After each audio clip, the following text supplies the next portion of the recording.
My name is Mtwal the Voice. So today I am in South Sea, where the Somalis own almost everything here. Just imagine. And before that, man, I just want to thank you for the immense support that you have been giving me.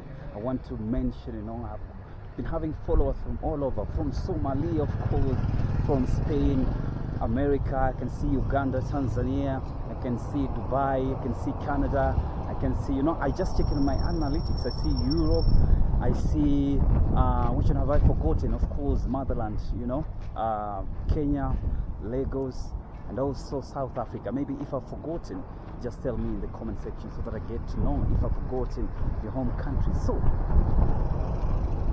I am in South Sea. So, let me tell you something. In the previous post, I said Somalis are taking over Africa, man. These people are doing well, are doing good.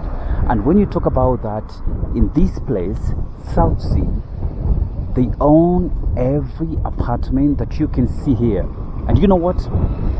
They buy in cash. Believe it or not, that is the thing. They buy it in cash. So, there is somebody in the comment section in the previous, video say that, there is a scandal, happening in Minneapolis in America, and there is also something about, piracy that they do in the coastal region of the Somali, coastal region. But the question that I want to pose, I was asking, how many of them, or how many of them were they caught and presented to the court of law? That was the question. Then nobody was answering. So I wondered. So let me put it clear. Let me even turn the camera first. Let me put it clear. Listen carefully. In every community that you go all over the world, you're going to find two people, a good person and a bad person. That one for sure. So, you cannot generalize the whole community just because of 2 or 3 people and something that is not even substantial, something that even has not been confirmed. And what we know is that these people are working hard every day, their businesses are doing good, and it's something to learn about as Africans. The Somalis are doing good. That one for sure. There's no discussion about that. And it is high time as Africans we stop, fighting amongst ourselves and embrace each other. Just know that, we are different, maybe in our cultures, maybe in our religion, maybe on the type of education, maybe in our way of life, but that should not be something that is going to separate us as Africans. I want you to listen but very carefully, because at the moment when we don't come together, there is only one person who is going to benefit, and that is our colonizers, the Western world. Talk about the Asians, talk about wherever you can mention the Europeans, because they are the main beneficiaries of conflict. When you do conflict in Africa and when you're not together, they benefit from that. Just know, there is a simple analytics that I want to tell you. Anytime that there is war, there is actually someone who is benefiting. I have a call. Let me pick this call first. Kiongozi. Hello. Yes. Oh. Uko wapi? Sikuoni. Yeah, I'm recording. Okay. Oh, so let me come.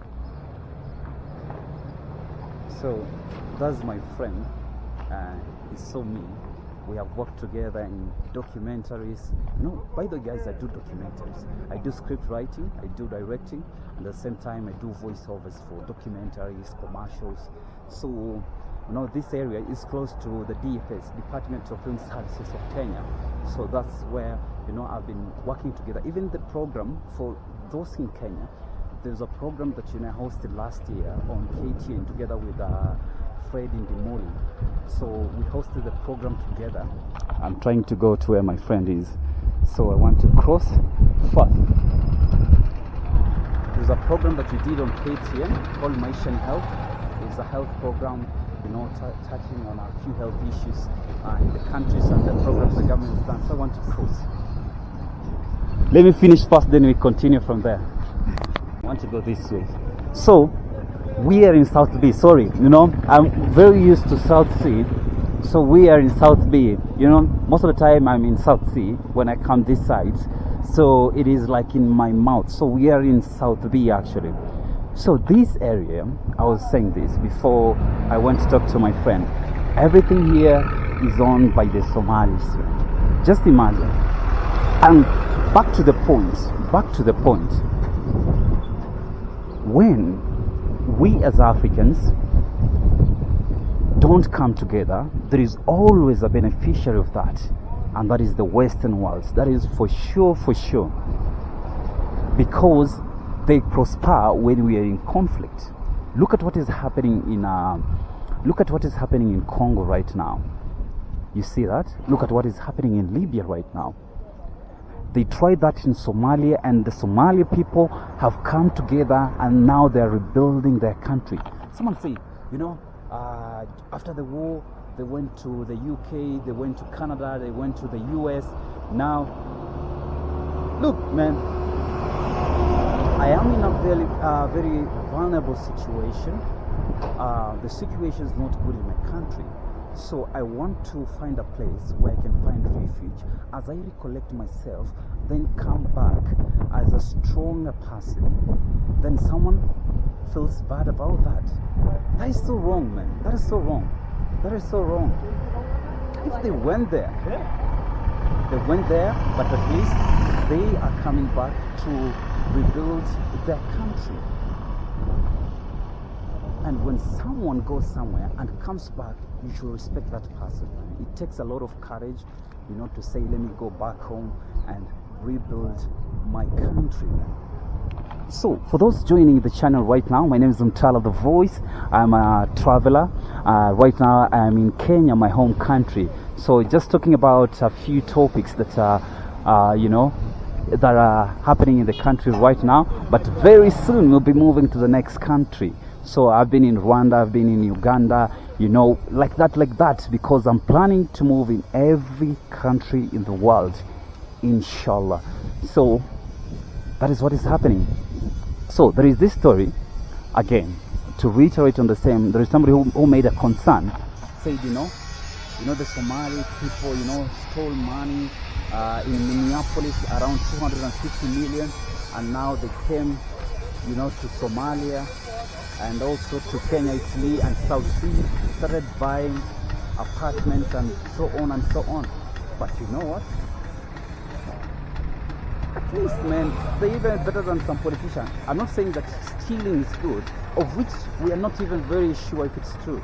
People just like talking, so sometimes you don't know if it is the truth actually. But we can have that chat in the comment section.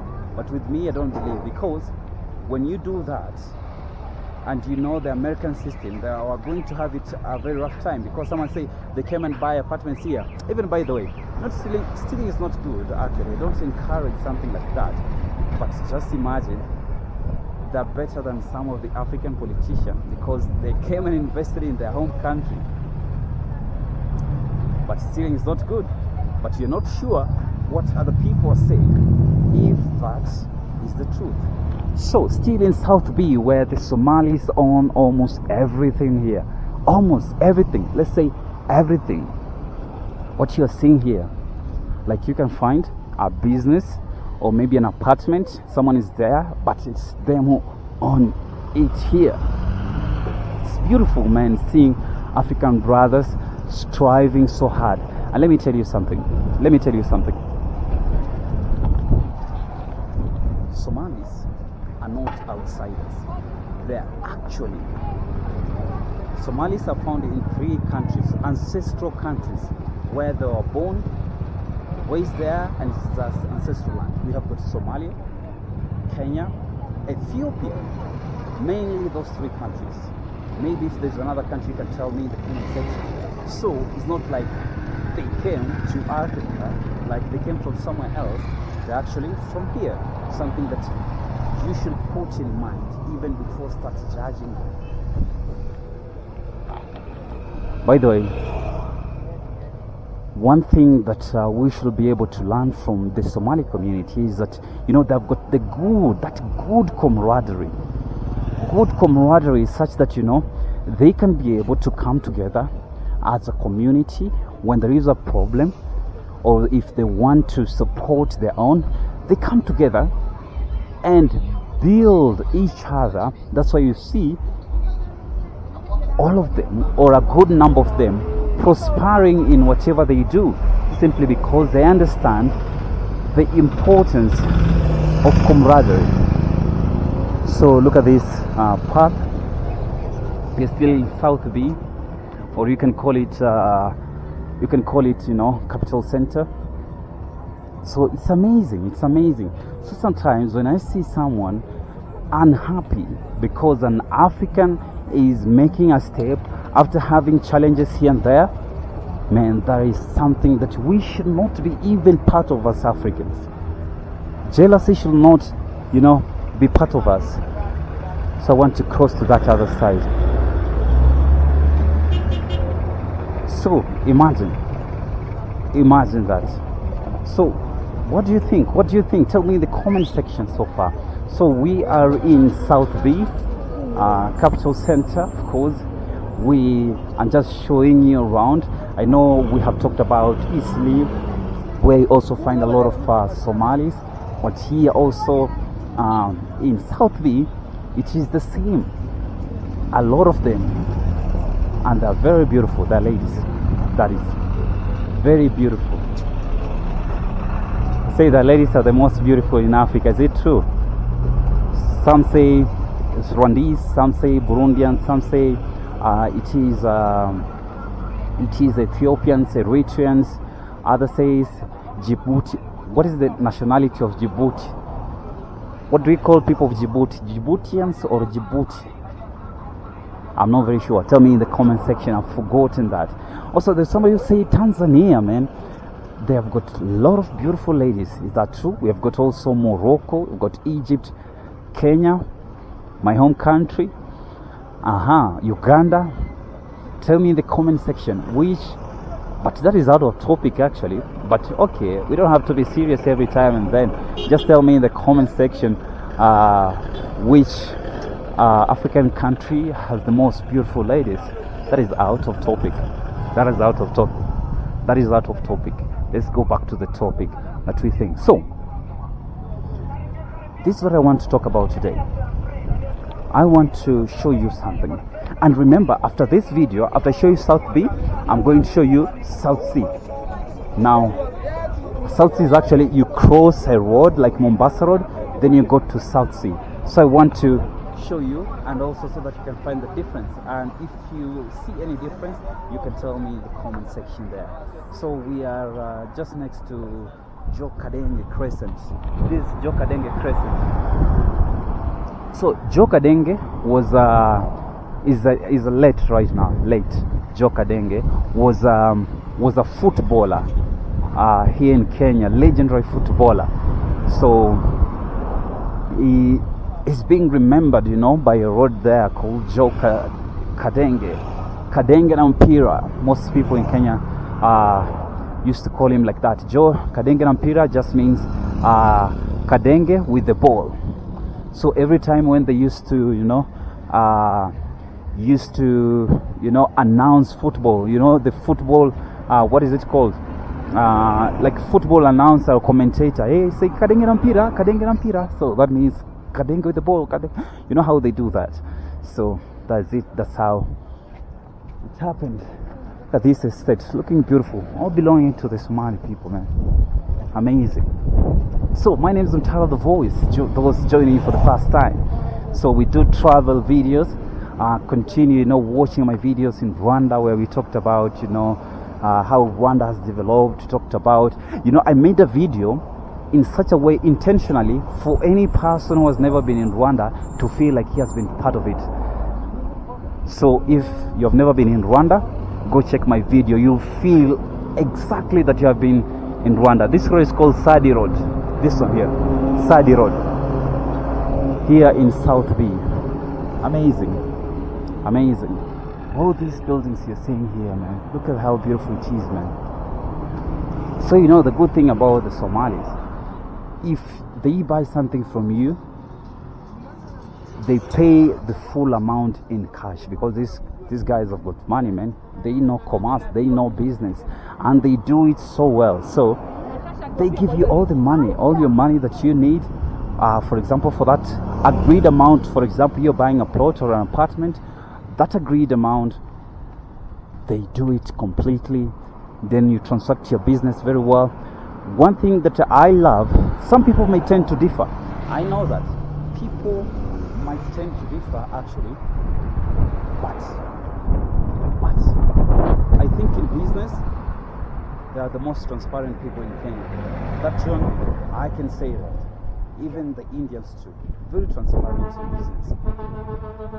Very true. You can see, like the video I did in Isli, one of my previous videos. The guy, the t-shirt, that shirt is a t-shirt actually. The same t-shirt, I've got something closer to that. Maybe you guys have seen me with a brown t-shirt with a little bit of some dots. It looks even like second hand. I bought it, 60,000, not 60,000, $60. And then you can find the same shirt close to $20. And that guy yesterday sold me a t-shirt that when you go to other parts of Nairobi, maybe Nairobi City, you buy it with around $45, that is 4,500 Kenyan shillings. And that place, I bought it with 16 to $18. That's there, because it was 1,800 Kenyan shillings. So you can feel the transparency and not having that greed to take it all, man. You know, the problem with people is taking it all. Someone wants to make 500% profit or 1,000% profit. It's not good, man. Greed is not good. Make a reasonable amount of profit as you compare with what you have imported. You have imported with a certain amount, then you have your cut at a reasonable amount. That makes sense. But wanting to exploit every opportunity, knowing that maybe people have no capacity to import, now you take advantage of that. That's not good. That's why right now we are having a conversation here in Kenya about the China Square, and the Somali merchants are not complaining because they're not overpricing. And you saw the video I did at Isli. You saw the video. You realize that those still congestion at Isli, people buying and selling goods and services simply because they can find it at a fair price, of which they can go and resell and still get profits. That's what is happening right now. Tell me in the comment section, what do you think? What do you think? And also tell me something about the China Square. What do you think? Is it okay for it to operate in Kenya or no? It has been amazing, man. Look at this, man. These people are building, all these apartments belong to the Somali community. Just imagine, man. Just imagine. These people are working so hard, and we should be able to appreciate them. So in the next video, I'm going to South Sea. Look at me properly, yeah? I'm going to South Sea, and I want to talk to African men. Even the next video, if you are a lady, don't come to that video, please. There's nothing bad that you're going to talk there, but I want men, because I want to talk to African men alone, just as a man. It's not about sexist thing, or maybe segregating ladies from this, but I want to talk to men alone, because I feel this is important to talk about. This is important to talk about as men, because as a man you should be an example. So I'm going to South Sea this way, and I want to talk to men. That one for sure. I think we need to have a conversation on some of the things that we need to do, and it's a very serious thing. We in South B have shown you how these amazing brothers and sisters have done a tremendously amazing job, working hard to ensure they promote the Kenyan economy, the African economy, and they are good merchants. We should accept that. And their wealth are all good at making wealth, and it is something that we should learn from them. Man, check my next video. I need to talk to you. My name is Inshallah the Voice. Have a good time.